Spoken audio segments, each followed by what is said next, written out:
Hello friends, आज के time में अगर आप इन्वेस्टमेंट के जरिए अच्छा रिटर्न चाहते हैं तो एक बेहतर पोर्टफोलियो का होना काफी अहम है। कई इन्वेस्टर एक दो इन्वेस्टमेंट ऑप्शन में ही अपना सारा पैसा लगा देते हैं। डाइवर्सिफिकेशन का फायदा ये है कि ये मोटे तौर पर आपके इन्वेस्टमेंट में रिस्क को कम करता है। इसके अलावा ये लॉन्ग टर्म में आपके रिटर्न को भी बढ़ाता है। हर एसेट क्लास की खासियत अलग अलग होती है, इसलिए इनमें रिटर्न का पैटर्न भी अलग अलग होता है। एक इन्वेस्टर को अपने पोर्टफोलियो में equity, fixed income, real estate, gold और दूसरी कमोडिटीज का सही बैलेंस बनाना चाहिए।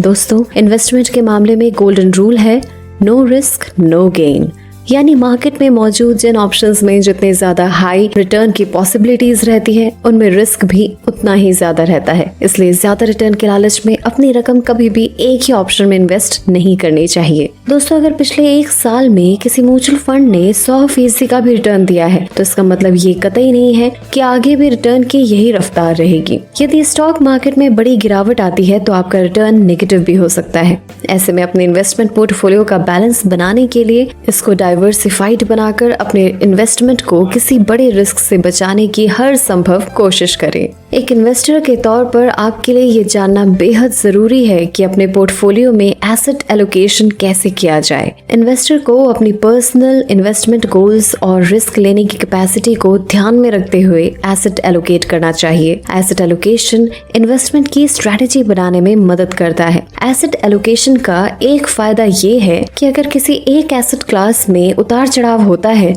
तो जरूरी नहीं है कि दूसरे में भी हो। फॉर एग्जाम्पल, कोरोना के दौरान शेयर मार्केट में भारी गिरावट आई, लेकिन उसी टाइम सोने के भाव आसमान छूने लगे। दोस्तों, हमने लास्ट वीडियो में देखा था कि the automatic millionaire investment pyramid क्या होता है। अगर आपने वो वीडियो नहीं देखा है तो पहले वो वीडियो देख लें। उस वीडियो का लिंक इस वीडियो के डिस्क्रिप्शन में है। इस वीडियो में हम आपको इस इन्वेस्टमेंट पिरामिड का प्रैक्टिकल लाइफ में यूज बता रहे हैं, इसलिए वीडियो को पूरा देखें। इन्वेस्टमेंट पिरामिड के दो सिंपल प्रिंसिपल्स हैं। नंबर 1, आपके पैसे को कैश, बॉन्ड्स और स्टॉक्स के कॉम्बिनेशन में इन्वेस्ट किया जाना चाहिए। और नंबर 2, इस कॉम्बिनेशन का नेचर टाइम के साथ बदलना चाहिए, क्योंकि आपके लाइफ की सिचुएशन बदलती रहती है। दोस्तों, इन्वेस्टमेंट की दुनिया में सबसे ज्यादा पूछे जाने वाला क्वेश्चन ये है कि हम कैसे अपने इन्वेस्टमेंट को डाइवर्सिफाई करें। सबसे इम्पोर्टेंट चीज याद रखने की ये है कि आप किस एज के हैं। साथ ही ये इस पर डिपेंड करता है कि आप कितना अमाउंट कहाँ इन्वेस्ट करेंगे और कितना रिस्क आप ले सकते हैं। जब हम टीन एज या अर्ली 30s में होते हैं तब हम रिस्क ज्यादा ले सकते हैं और लॉन्ग टर्म के लिए इन्वेस्टमेंट का सोच सकते हैं, क्योंकि आपके पास खराब शेयर बाजार या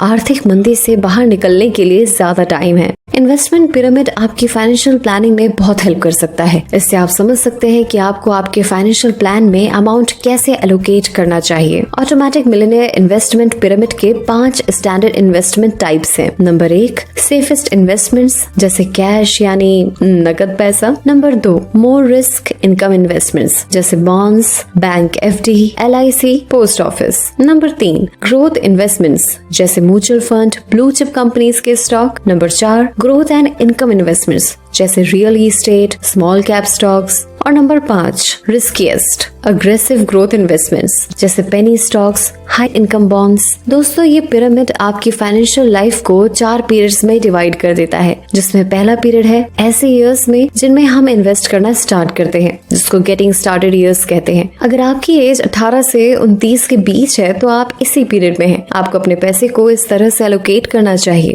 नंबर 1, 5 से 10% पैसा कैश रखें।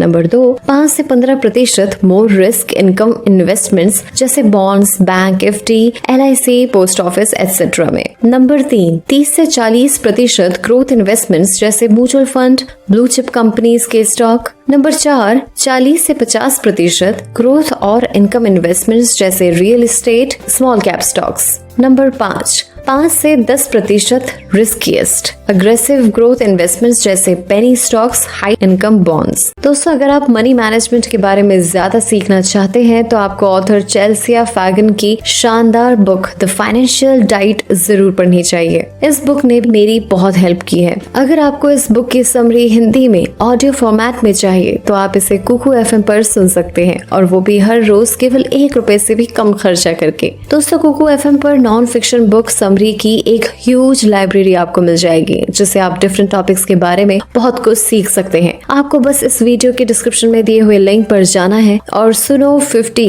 इस कूपन कोड को अप्लाई करना है। आपको 50% डिस्काउंट मिलेगा। लेकिन दोस्तों जल्दी कीजिए, क्योंकि ऑफर 31 मई 2022 तक ही वैलिड है। तो अभी कुकू FM ऐप डाउनलोड कीजिए और बुक्स पढ़ने के बदले ऑडियो बुक्स सुनकर अपना टाइम, एफर्ट और मनी तीनों ही सेव कीजिए।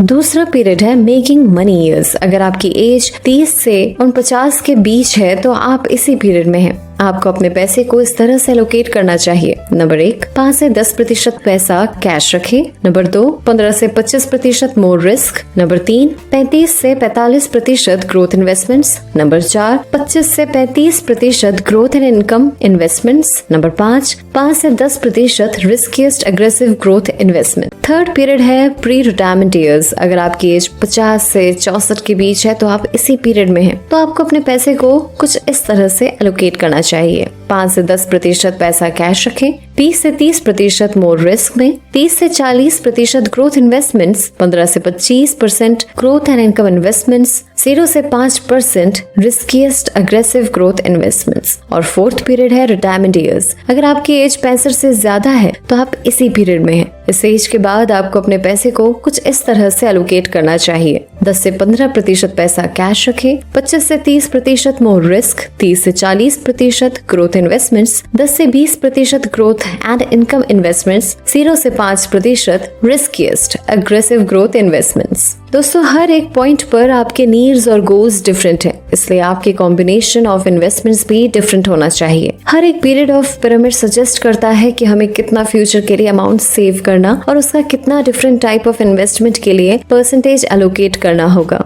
दोस्तों चांसेस हैं कि आपका प्लान आपको ऐसी चॉइसेस दे जो कि पिरामिड में लिस्टेड वन से सिमिलर हो। अगर ऐसा है तो आप इसी पिरामिड में दिए गए परसेंटेज से पैसों को डिस्ट्रीब्यूट कर सकते हैं। अगर आप किसी पब्लिकली ट्रेडेड कंपनी में काम कर रहे हैं और कंपनी आपको उनके स्टॉक्स में इन्वेस्ट करने का ऑप्शन देती है तो प्लीज दोस्तों उस टेम्पटेशन से बचें और ओवर इन्वेस्ट ना करें। दोस्तों कुछ सालों में बहुत से लॉयल एम्प्लॉइज ने अपना सारा इन्वेस्टमेंट अमाउंट खो दिया है, क्योंकि उन्होंने अपनी सारी रिटायरमेंट की सेविंग्स उनकी कंपनी के स्टॉक्स में इन्वेस्ट कर दी। दोस्तों आपने ओनिडा, सत्यम, रिलायंस पावर, फ्यूचर ग्रुप जैसी बड़ी कंपनीज के नाम तो सुने ही होंगे। जब तक ये कंपनीज कोलैप्स नहीं हो गई किसी को विश्वास ही नहीं हुआ और सबसे ज्यादा इसमें एम्प्लॉइज को नुकसान हुआ। और ऐसे ही जब रिसेशन फेस करना पड़ा तब लोगों ने देखा कैसे स्टेबल बैंक्स की इक्विटीज को भी लॉस हुआ। जो एम्प्लॉइज इन स्टेबल बैंक्स में काम कर रहे थे और जिन्हें लग रहा था कि रिटायरमेंट के टाइम बड़ी अमाउंट लेकर रिटायर होंगे, उनके स्टॉक्स का प्राइस 90% एक ही रात में कम हो गया। इसका सबसे बड़ा एग्जाम्पल यस बैंक और PNB है। दोस्तों अगर आप अपनी कंपनी के स्टॉक्स में इन्वेस्ट करना ही चाहते हैं तो ध्यान रखें कि ये इन्वेस्टमेंट कभी भी 5% से ज्यादा का ना हो। जब आप the automatic millionaire investment pyramid use करते हैं तो कंपनी के स्टॉक को अग्रेसिव ग्रोथ इन्वेस्टमेंट समझें, क्योंकि जब हम एक सिंगल स्टॉक ओन करते हैं तो डाइवर्सिफिकेशन